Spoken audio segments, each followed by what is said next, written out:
नमस्कार, news one India देख रहे हैं। आपके साथ मैं हूं ऋतु। बुलेटिन की शुरुआत करेंगे बड़ी खबर के साथ। सभी नगर निगमों में होगी सीएम की सभाएं, रोड शो। महापौर पद के नामांकन के बाद प्रचार का आगाज होगा। और आपको बता दें कि निकाय चुनाव में महापौर पद के नामांकन के बाद प्रचार शुरू किया जाएगा और नामांकन के साथ ही बीजेपी के चुनाव प्रचार का आगाज हो जाएगा। निगमों के नामांकन में केंद्र राज्य सरकार के मंत्री शामिल होंगे। इसके साथ साथ आपको बता दें कि सांसद और विधायक भी नामांकन में शामिल होंगे। सीएम योगी आदित्यनाथ सभी नगर निगम में रोड शो करते हुए दिखाई देंगे, सभाएं करते हुए दिखाई देंगे और बीजेपी के नाम पर वोट डालने की अपील करते हुए दिखाई देंगे। बड़ी पालिका परिषद में भी रोड शो करेंगे, जनसभाएं करेंगे। और बात करें डिप्टी सीएम की, तो दोनों ही डिप्टी सीएम ब्रजेश पाठक और केशव प्रसाद मौर्य बड़ी जिम्मेदारी के तौर पर प्रखर रूप से दिखाई देंगे। और इसी खबर पर ज्यादा जानकारी के साथ संवाददाता एसके बाजपेयी हमारे साथ फोन लाइन पर जुड़ गए। एसके, देखिए जिस तरह से अब नई जान झोंकने के लिए बीजेपी तैयार है, आलाकमान भी तमाम तैयारियां कर रहा है, मंथन कर रहा है। क्या ताजा अपडेट आपके पास है, क्योंकि जनसभाएं करते हुए सीएम योगी आदित्यनाथ सीधे तौर पर दिखाई देने वाले हैं? बिल्कुल निश्चित तौर पर, क्योंकि अगर हम देखें तो मुख्यमंत्री योगी आदित्यनाथ लगातार बीजेपी के स्टार प्रचारक के तौर पर न केवल उत्तर प्रदेश बल्कि दूसरे प्रदेशों में भी प्रचार करते रहते हैं। और लगातार चूंकि चुनाव चलते हैं, भारतीय जनता पार्टी हर चुनाव को बहुत ज्यादा गंभीरता से लेती है। उत्तर प्रदेश चूंकि देश का सबसे बड़ा सूबा है और 2024 के इलेक्शन में निश्चित तौर पर देश की राजनीति में भी उत्तर प्रदेश की महत्वपूर्ण भूमिका होगी। यही एक वजह है कि इस नगरीय निकाय चुनाव में बीजेपी पूरी रणनीति के साथ, अपनी पूरी ताकत के साथ मैदान में जा रही है, जिसमें मुख्यमंत्री योगी आदित्यनाथ खुद प्रचार की कमान संभालेंगे। उत्तर प्रदेश के दोनों डिप्टी सीएम, साथ ही साथ उत्तर प्रदेश के जो कैबिनेट मंत्री हैं, जो राज्य मंत्री स्वतंत्र प्रभार हैं, उसके अलावा जो केंद्र के मंत्री उत्तर प्रदेश से हैं, वो सभी इस चुनाव में प्रचार करेंगे। हालांकि भारतीय जनता पार्टी ने इसको लेकर पहले ही रणनीति तैयार कर ली है। मुख्यमंत्री योगी आदित्यनाथ प्रबुद्ध वर्ग सम्मेलन प्रदेश के सभी 17 नगर निगमों में पहले ही कर चुके हैं। उसके अलावा बीजेपी जो जन संवाद कार्यक्रम है वो भी लगातार पूरे सभी इसके देखिए जिस तरह से नगर निगम में और खासतौर पर निकाय चुनाव की यदि हम बात करें तो अच्छी पकड़ बीजेपी की अभी तक रही है और ऐसे में इसको बरकरार रखने के लिए चुनावी बिगुल तो बज ही गया है और इसमें ही कहीं ना कहीं रणनीति बीजेपी की देखने को मिल रही है। आलाकमान भी लगातार मंथन कर रहा है और आज ये बताया जा रहा है कि सूची भी सामने आ सकती है। कौन कौन से नाम इसमें शामिल हो सकते हैं? बिल्कुल निश्चित तौर पर, क्योंकि अगर हम देखें तो उत्तर प्रदेश में जो नगरीय निकाय के चुनाव हो रहे हैं उसमें 2 चरण हैं। जो पहले चरण में 35 जिले हैं, 9 मंडल हैं, उनके नगर निगमों की सूची, साथ ही साथ उनके नगर पालिका परिषद, उनके नगर पंचायतों की सूची कल बीजेपी की कोर कमेटी में फाइनल हो चुकी है। बीजेपी के प्रदेश अध्यक्ष, साथ ही साथ बीजेपी के संगठन महामंत्री धर्मपाल सिंह अब से थोड़ी देर बाद दिल्ली पहुंच रहे हैं, तो सीधे तौर पर कहीं न कहीं आला कमान की मोहर उस पर लगवाई जाएगी। उसके बाद बीजेपी आज देर शाम तक ये सूची जारी कर देगी। अगर हम नगर निगमों की बात करें, खासतौर पर लखनऊ नगर निगम की बात करें, तो उत्तर प्रदेश के पूर्व डिप्टी सीएम दिनेश शर्मा की पत्नी भी नगर निगम मेयर प्रत्याशी की लिस्ट में है। उत्तर प्रदेश के डिप्टी सीएम ब्रजेश पाठक की पत्नी भी इस लिस्ट में है। साथ ही साथ उत्तर लखनऊ नगर निगम की वर्तमान मेयर सविता भाटिया की बहू भी इस लिस्ट में है। उसके अलावा अपर्णा यादव, जो कि समाजवादी पार्टी छोड़कर भारतीय जनता पार्टी में 2022 के इलेक्शन के दौरान शामिल हुई थी, वो भी इस लिस्ट में शामिल है। तो इन सभी नामों का पैनल लेकर बीजेपी प्रदेश बिल्कुल एसके, और ऐसे में अब चुनावी बिगुल बजने के बाद तमाम तैयारियां की जा रही है प्रचार के लिए भी और कहीं ना कहीं सूची भी आज जारी हो सकती है। बहुत शुक्रिया तमाम जानकारी के लिए एसके। और बड़ी खबर आपको बता दें न्यूज वन इंडिया पर इस वक्त की बड़ी खबर यूपी बीजेपी से जुड़ी है। बड़ी खबर है, बीजेपी प्रदेश अध्यक्ष भूपेंद्र चौधरी दिल्ली के लिए रवाना हो गए हैं और थोड़ी देर में राजधानी दिल्ली पहुंचेंगे भूपेंद्र चौधरी। आपको बता दें कि जिस तरह से लगातार ये बात कही जा रही थी, आलाकमान से मंथन करते हुए नजर आएंगे, सूची पर कहीं ना कहीं मुहर लग सकती है। आज संगठन मंत्री धर्मपाल सिंह भी मौजूद रहेंगे। आपको बता दें कि निकाय चुनाव में टिकटों पर आलाकमान के साथ ये बैठक होगी और बैठक में सीधे तौर पर बीजेपी प्रदेश अध्यक्ष भूपेंद्र चौधरी शामिल होंगे। टिकटों को लेकर आज आलाकमान के साथ बैठक करेंगे और कई जो नाम हैं उन पर कहीं ना कहीं आज मुहर लग जाएगी। ये भी कहा जा रहा है कि दोबारा से कई ऐसे प्रत्याशी हैं जिन्हें फिर से जिम्मेदारी दे सकते हैं। और ज्यादा जानकारी के साथ संवाददाता पीयूष तिवारी हमारे साथ फोन लाइन पर जुड़ गए। पीयूष, देखिए जिस तरह से बड़ी खबर भी मानी जा रही है, बीजेपी प्रदेश अध्यक्ष भूपेंद्र चौधरी दिल्ली पहुंचे हैं। ऐसा कहा जा रहा है कि आलाकमान के साथ आज बैठक करेंगे और कहीं ना कहीं आज सूची जारी हो सकती है। जी बिल्कुल, अगर हम बात करें तो जो प्रत्याशियों की लिस्ट है वो कहीं ना कहीं तैयार होगी और भारतीय जनता पार्टी क्योंकि पहले चरण के नामों पर मंथन लखनऊ में भी हुआ था। इसके बाद अगर हम बात करें तो भारतीय जनता पार्टी के जो बीजेपी जो प्रदेश अध्यक्ष हैं भूपेंद्र चौधरी, इसके अलावा जो प्रदेश संगठन के महामंत्री है धर्मपाल सिंह, वो दिल्ली दौरे पर हैं। और निश्चित रूप से जब भी दिल्ली दौरे पर वो आए हैं तो जो पहली सूची है जो कि चूंकि उत्तर प्रदेश की अगर हम बात करें तो 9 मंडलों के पहले चरण की अगर हम बात करें तो 9 मंडलों के करीब 37 जिलों में निकाय चुनाव होने वाले हैं। तो उसको लेकर कहीं ना कहीं प्रत्याशियों के नाम पर कहीं ना कहीं दिल्ली का जो आला कमान है भारतीय जनता पार्टी का वो अंतिम मुहर पर लगाएगा। इसको लेकर आज केंद्रीय आला कमान से भी मुलाकात इन दोनों लोगों बिल्कुल पीयूष, और ऐसा भी माना जा रहा है कि कई ऐसे प्रत्याशी हैं जिनके नाम पर मुहर लगेगी जो कि पहले भी प्रत्याशी रह चुके हैं और पहले भी बीजेपी के लिए जीत हासिल की गई थी उन्होंने।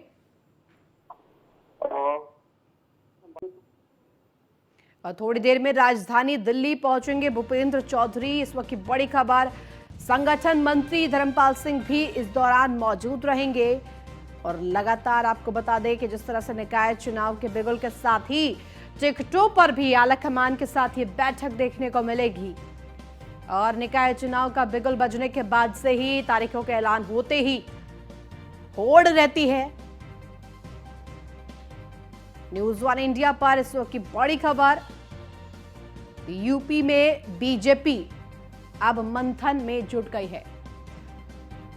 और इसी खबर पर ज्यादा जानकारी के साथ हमारे संवाददाता पीयूष तिवारी लगातार बने हुए हमारे साथ लाइव जुड़ गए। पीयूष, देखिए लगातार जिस तरह से मंथन किया जा रहा है, आलाकमान कहीं ना कहीं तैयारी पूरी करने में जुटी हुई है और आज सूची जारी हो सकती है जिसमें कई ऐसे प्रत्याशी जिन्हें दोबारा से रिपीट किया जा सकता है। क्या जानकारी आपके पास?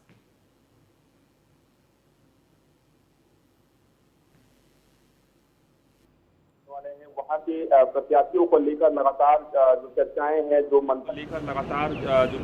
हैं जो मंथन है वो उत्तर प्रदेश में भी भारतीय जनता पार्टी के तमाम नेताओं, चाहे बीजेपी प्रदेश अध्यक्ष की बात करें या प्रदेश संगठन महामंत्री धर्मपाल सिंह की बात करें या अन्य जो नेता हैं उनके नेतृत्व में बैठकें हुई थी और कहीं न कहीं अंतिम रूप देने का काम किया गया था। सूत्र यही बताते हैं कि जो सूची है पहले चरण की वो बना ली गई है।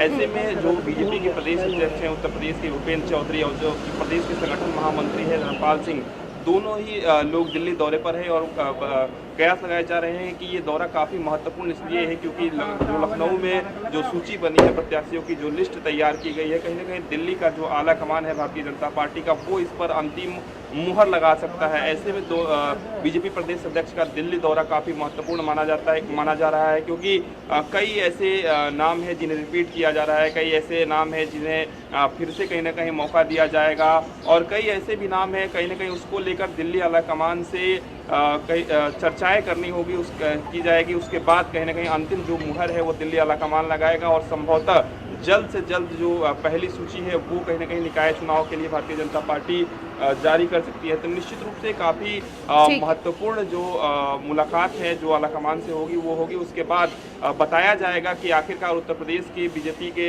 जो नेतृत्व है उसने कौन सी सूची बनाई है, किन किन लोगों का नाम है और अंतिम जो निर्णय है, अंतिम जो मुहर है वो कहीं ना कहीं दिल्ली से बीजेपी का आलाकमान इस पर लगाएगा। उसके बाद प्रत्याशियों की सूची जारी कर दी। बहुत शुक्रिया तमाम जानकारी के लिए पीयूष। इस वक्त की बड़ी खबर आपको प्रयागराज से बता दें, माफिया अती का गुर्गा असाद कालिया गिरफ्तार कर लिया गया है। बड़ी खबर इस वक्त की, असाद कालिया का भाई फैजान भी गिरफ्तार हुआ है। और लगातार जिस तरह से उमेश पाल हत्याकांड मामले को लेकर पल पल नया रुख देखने को मिल रहा है, नई नई कड़ियां जुड़ती जा रही है और इसी कड़ी में असाद कालिया का भाई भी गिरफ्तार कर लिया गया है। उमरी गांव से दोनों की गिरफ्तारी की गई है। माफिया अती का बेहद करीबी है कालिया और आपको बता दें कि कई मामलों में वांछित भी चल रहा था असाद कालिया। इसके साथ साथ भाई को भी गिरफ्तार किया है। पुलिस ने घोषित किया था 25,000 का इनाम और अब गिरफ्तार कर लिया गया है। तमाम कड़ियां एक के बाद एक जुड़ने लगी है। एक तरफ जहां माफिया अतीक अहमद के बेटे असद का एनकाउंटर हो गया है। शूटर गुलाम का एनकाउंटर हो गया है और इसी कड़ी में ये बड़ी खबर, क्योंकि माफिया अतीक का गुर्गा असद कालिया गिरफ्तार कर लिया गया है।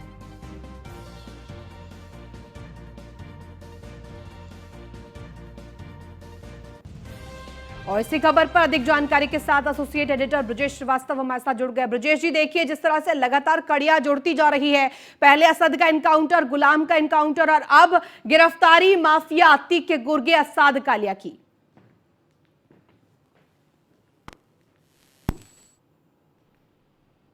साथ साथ उसका भाई फैजान को गिरफ्तार किया गया है।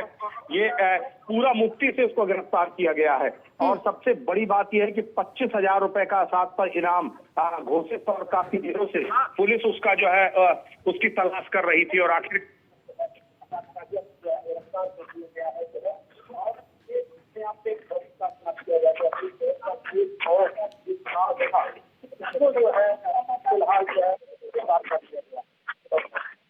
अगर आजाद की बात करें तो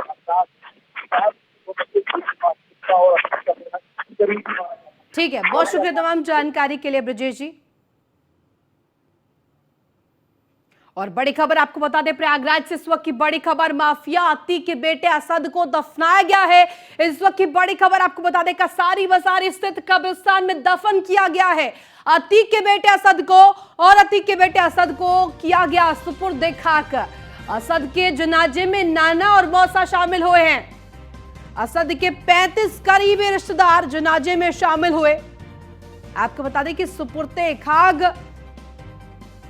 प्रक्रिया की वीडियोग्राफी की गई। सुपुर्दे खाक ये प्रक्रिया जो की गई, जिसमें कि दफन किया गया असद को, इसकी सीधे तौर पर वीडियोग्राफी करवाई गई।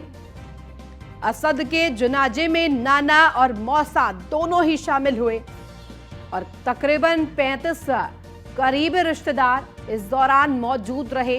सुपुर्दे खाक की प्रक्रिया की वीडियोग्राफी कराई गई। तस्वीरें आपके पास लगातार न्यूज़ 1 इंडिया लेकर आया है। और इसी खबर पर अधिक जानकारी के साथ एसोसिएट एडिटर ब्रजेश श्रीवास्तव लगातार बने हुए हैं। ब्रजेश जी, देखिए अब जिस तरह से मिट्टी में मिलाने का जो की गई थी तैयारी, मिट्टी में मिल गया है माफिया अतीक का बेटा असद।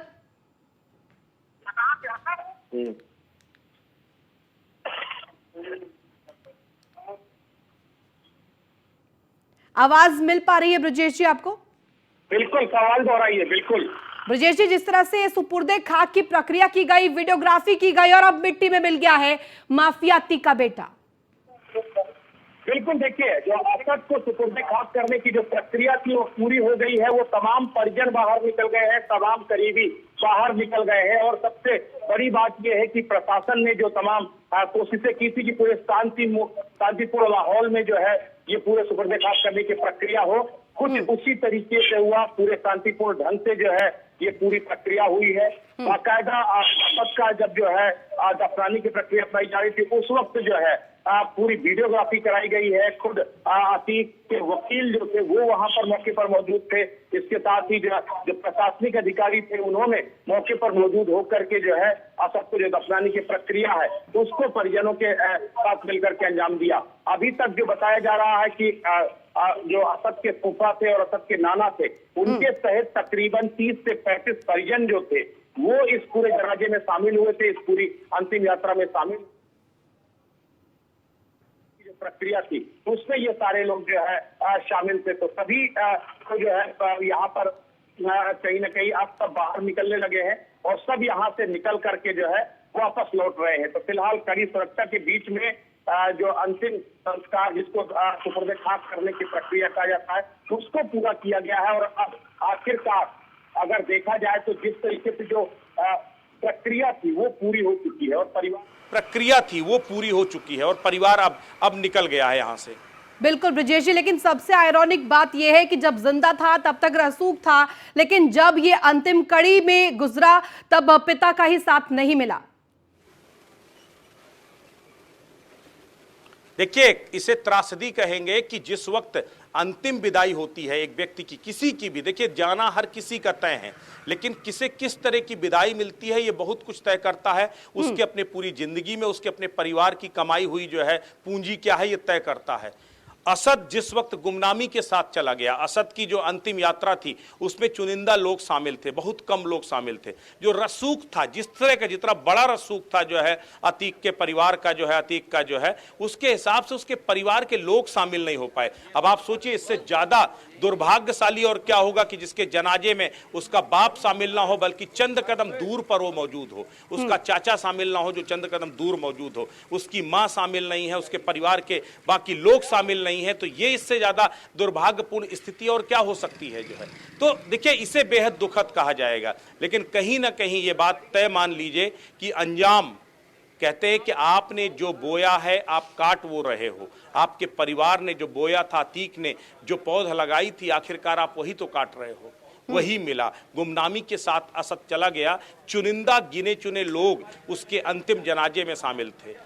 उसका अपना, जिसको वो अपना कहता था, जिसको वो अपना मानता था, जिसको वो सबसे ज्यादा प्यार करता था, उसमें से कोई उसके साथ न। उसके 4 भाई थे, कहने को तो उसके पास असद के 4 भाई, 4 में से एक भाई मौजूद नहीं था जो उसकी कब्र में मिट्टी तक डाल सकता जो है। उसके परिवार का एक शख्स मौजूद नहीं था जो उसकी कब्र पर मिट्टी डाल सकता। तो ये विडंबना है, और ये विडंबना यूं ही नहीं, कहते हैं नियति का इंसाफ है।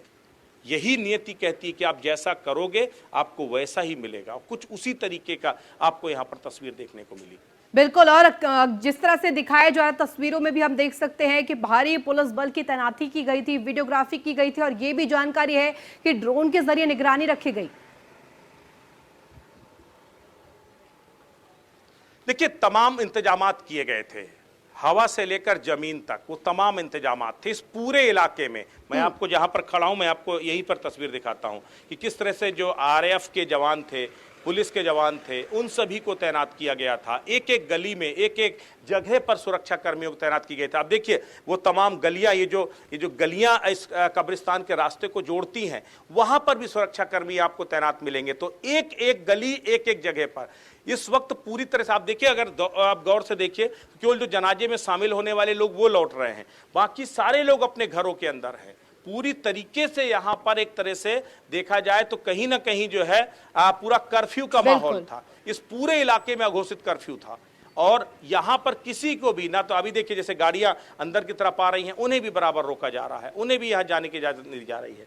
तो ये कोशिश की जा रही है कि इस पूरे इलाके में शांति व्यवस्था कायम रहे। बिल्कुल, और जिस तरह से कसारी मसारी कब्रिस्तान के आसपास का ये पूरा इलाका छावनी में तब्दील कर दिया गया, और कहीं ना कहीं अतीक के बेटे असद को सुपुर्दे खाक आज कर दिया गया, और ये एक कड़ा संदेश देने की कोशिश की गई कि कहीं ना कहीं जो बोया है वही पाया जाएगा, और जो आपने कर्म किए हैं उसका नतीजा आपको मिलेगा। फिलहाल बहुत शुक्रिया तमाम जानकारी के लिए ब्रजेश। और इसी वक्त आपको बड़ी खबर बता दें श्रावस्ती से, जहां श्रावस्ती में सड़क हादसे में 6 की मौत हो गई है। सवारियों से भरी कार पेड़ से टकरा गई है और 6 लोगों की इस दौरान मौत हो गई है। 8 लोग गंभीर रूप से घायल बताए जा रहे हैं। इस वक्त की बड़ी खबर, बच्चे भी इस दौरान शामिल थे इस पूरे हादसे में। प्राथमिक उपचार के बाद बहराइच रेफर किया गया, और मौके पर पहुंची पुलिस राहत बचाव कार्य में जुट गई है। लगातार रेस्क्यू ऑपरेशन चलाया गया, और इसी खबर पर ज्यादा जानकारी के साथ संवाददाता दुर्गेश हमारे साथ फोन लाइन पर जुड़ गया। दुर्गेश, देखिए जिस तरह से श्रावस्ती से इस वक्त की खबर सामने आई है, सड़क हादसे में 6 की दर्दनाक मौत हुई है, क्या कुछ अधिक जानकारी आपके पास, और गंभीर जो लोग हैं जो घायल है उनकी स्थिति क्या कुछ बनी हुई है? जी बिल्कुल, आपको बता दें श्रावस्ती जनपद के इकौना थाना क्षेत्र के अंतर्गत सोनगई गांव के पास एक भयंकर सड़क हादसा हुआ, जिसमें 6 लोगों की दर्दनाक मौके पर मौत हो गई और 8 लोग गंभीर रूप से स्थायी लोगों और पुलिस की मदद से घायलों को अस्पताल में भर्ती कराया गया, लेकिन डॉक्टरों की ने हालत गंभीर देखते हुए घायलों को बहराइच ट्रामा सेंटर रेफर कर दिया। जी आपको बता दें ये लोग एक इनोवा गाड़ी में सवार होकर 14 लोग सवार होकर लुधियाना से अपने एक पिता के अंतिम संस्कार के लिए लुधियाना से श्रावस्ती आ रहे थे। तभी इकौना थाना क्षेत्र के अंदर सोनगई के पास एक भयंकर सड़क हादसा हुआ। गाड़ी अनियंत्रित हो गई और पेड़ से आ गई, जिसमें 6 लोगों की मौत हो गई और 8 लोग गंभीर दुर्गेश, रूप से इसके घायल पीछे हैं। क्या कुछ कारण पता चल पाए हैं कि क्या तेज रफ्तार की वजह से ये हुआ या फिर कोई अन्य कारण? जी बता दें आपको, वही लोगों के द्वारा बताया जा रहा है कि सुबह 3 बजे ये हादसा हुआ है।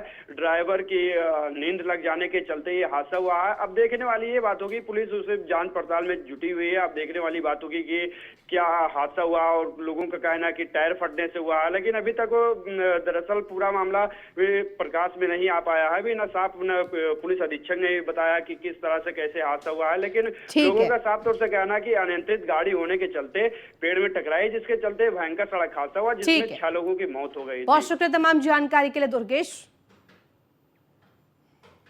गांव पड़ता है जहां पे एक इनोवा गाड़ी की टक्कर हुई पेड़ से। जब मौके पे पुलिस बल पहुंचा तो गाड़ी को जेसीबी के थ्रू बाहर निकाला गया गड्ढे से। उस गाड़ी इनोवा में 14 लोग थे और जब इसमें और जांच पड़ताल की गई तो ये पता चला कि ये सब लुधियाना से आए थे। इनका एक क्रिमेशन था यहाँ पे इकोना में ही, उसमें ये लोग सम्मिलित होने आए थे। सभी को सीएससी इकोना पहुँचाया गया। वहाँ पे 6 लोगों की मौके पर मृत्यु हो गई और जो 8 लोग हैं उन सभी को बहराइच रेफर किया गया है।